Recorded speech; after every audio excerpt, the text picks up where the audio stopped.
biasa disebut dengan osteologi, adalah cabang ilmu urai yang membahas fungsi, struktur, bentuk, dan proses pertumbuhan tulang. Adapun susunan tulang terbentuk dari rangka keras yang dinamakan skelet. Sistem kerangka tulang terdiri dari tulang rawan, ligamen, dan jaringan ikat yang berfungsi untuk menyatukan seluruh struktur tulang. Skelet atau susunan tulang yang membentuk rangka memiliki fungsi sebagai alat penunjang tubuh karena merupakan tempat pertautan antara otot dan tulang, dan sebagai alat gerak pasif sebagai tempat proses pembentukan unsur-unsur darah, sebagai penyokong tubuh, sebagai pelindung organ tubuh yang lunak dan organ yang mudah rusak. Dan beberapa jenis ikan tertentu memodifikasi tulang penyokong sirip menjadi alat penyalur sperma ke dalam saluran reproduksi ikan betina. Dan yang kedua, saya akan menjelaskan sistem rangka ikan. Terdapat 3 jenis rangka pada ikan, yaitu rangka aksial. Rangka aksial merupakan rangka sejajar pada sumbu aksial atau horizontal pada tubuh ikan. Rangka aksial terdiri dari 3 tulang tengkorak, yaitu pertama tulang tengkorak, tulang punggung atau vertebrat, tulang rusuk atau kostel. Kedua, rangka apendikular. Rangka apendikular adalah tempat atau lokasi penyokong sirip pada pelekatnya. Pada ikan terdapat 5 macam sirip, yaitu sirip tunggal yang terbagi 3 menjadi sirip punggung, sirip ekor, dan sirip dubur.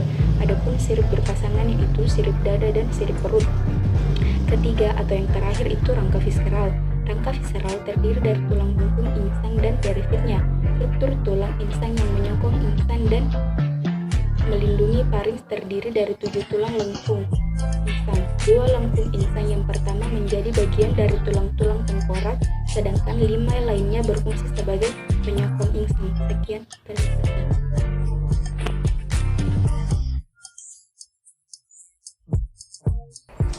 Selanjutnya, saya akan menjelaskan mengenai bentuk dari ikan pari. Secara umum, ikan pari mempunyai bentuk tubuh sangat pipih dan gepeng melebar, sehingga bentuk tersebut membuatnya menyerupai piringan cakram. Namun, ada beberapa jenis ikan pari yang memiliki bentuk tubuh yang tebal, misalnya Pteroplatid rigonviolacea. Pteroplatid rigonviolacea ini bentuk tubuhnya tebal dan lebarnya itu lebih lebar dibandingkan panjangnya. Dan juga ada jenis Maculabatis gerardi. Maculabatis gerardi ini memiliki tubuh yang tebal dan bentuk tubuhnya menyerupai jajaran genjang. Nah, apabila ikan pari dilihat dari sisi bagian atas atau anterior dan sisi bagian bawah atau posterior, maka kita akan melihat tubuh ikan pari tersebut tampak oval atau membundar. Selanjutnya, sirip ikan pari. Yang pertama, sirip dada atau pinna pectoralis, terletak di bagian posterior operculum dan berfungsi sebagai alat gerak seperti pada saat bergerak maju, ke samping, ataupun diam. Nah, sirip ini berbentuk seperti sayap dan pada bagian sisi depannya menyatu dengan kepala dari ikan pari. Selanjutnya, sirip perut atau pinna ventralis. Sesuai dengan namanya, dia terletak di bagian perut ikan pari dan berfungsi untuk mengontrol posisi ikan pada saat berada di suatu kedalaman tertentu.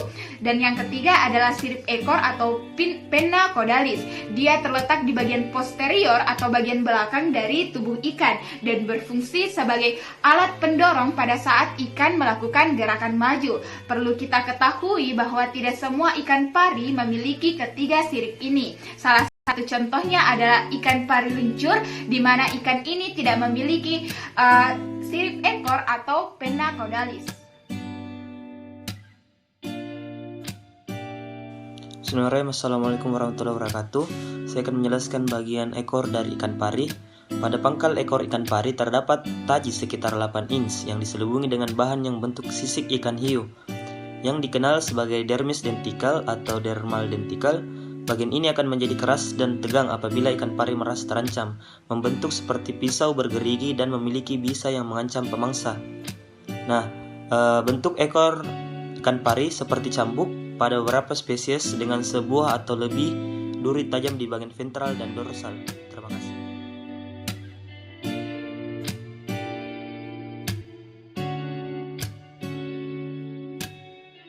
Ini saya akan menjelaskan tentang penjelasan umum dari miologi.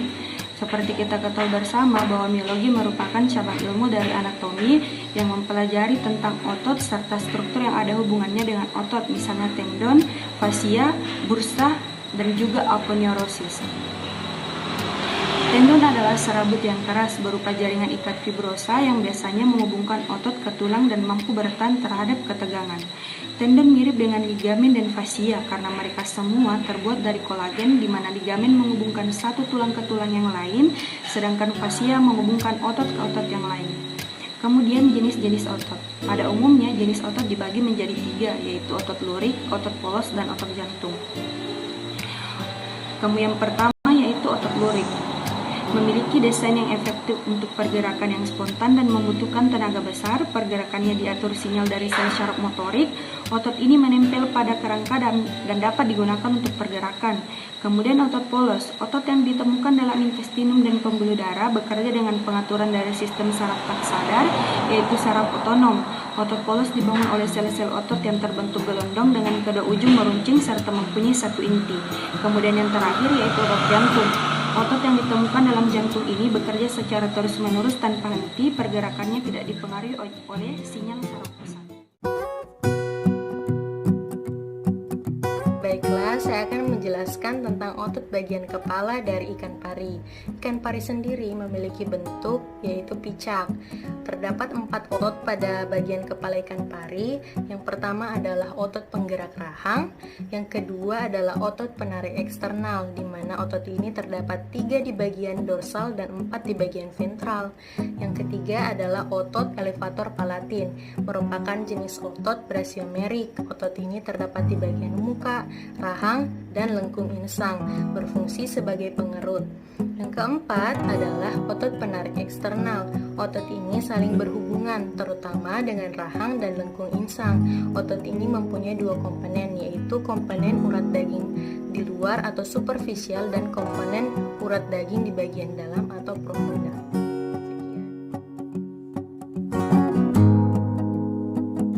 Baik, selanjutnya mengenai kerja otot polos. Serabut otot polos pada hewan ikan pari ini lebih sederhana dan kecil dibandingkan dengan serabut otot lainnya. Serabut ini tumbuh dari mesenchim embrio. Secara primer berasal dari mesoderm dengan disertai sel-sel jaringan ikan. Kemudian berkembang menjadi otot polos. Kerja otot polos ini disebut involuntari karena kerjanya tidak dipengaruhi oleh rangsangan otak. Selanjutnya yaitu tentang otot jantung atau urat daging jantung. Jaringan otot jantung memperlihatkan garis-garis melintang pada serabutnya. Pada otot ini tidak ada berhubungan satu sama lainnya. Otot jantung berkontraksi kuat dan terus-menerus berkembang sampai individu ini mati. Kerja otot jantung ini sifatnya involuntari, bekerja di luar rangsangan otak. Saya akan menjelaskan mengenai otot pada ikan pari. Pertama ada otot lurik, di mana otot lurik ini disebut juga dengan otot bergaris karena serabutnya memperlihatkan garis-garis melintang dengan inti tersebar pada bagian pinggirnya. Bila kita lihat secara keseluruhan, otot lurik atau otot bergaris pada seluruh tubuh ikan terdiri dari kumpulan blok otot atau urat daging, di mana blok otot ini disebut dengan mytum, dan mytum terdiri dari 2 tipe. Yang pertama ada tipe cyclostomine pada kelompok ikan agnatha, yang kedua tipe piscine pada kelompok ikan elasmobranchi dan teleostei. Nah, ikan elasmobranchi ini merupakan ikan bertulang rawan, contohnya seperti pari. Jadi, jenis otot pada ikan pari itu jenis otot piscine. Bisa dilihat pada gambar jenis otot ikan pari yaitu otot piscine, di mana berfungsi sebagai penunjang saat ikan pari bergerak.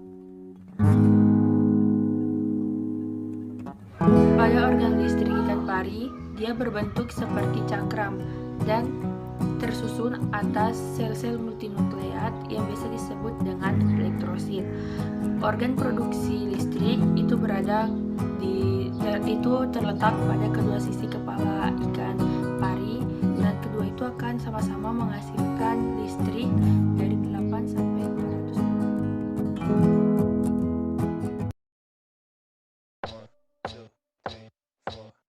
I think I'm losing my mind, trying to stay inside the line. Chase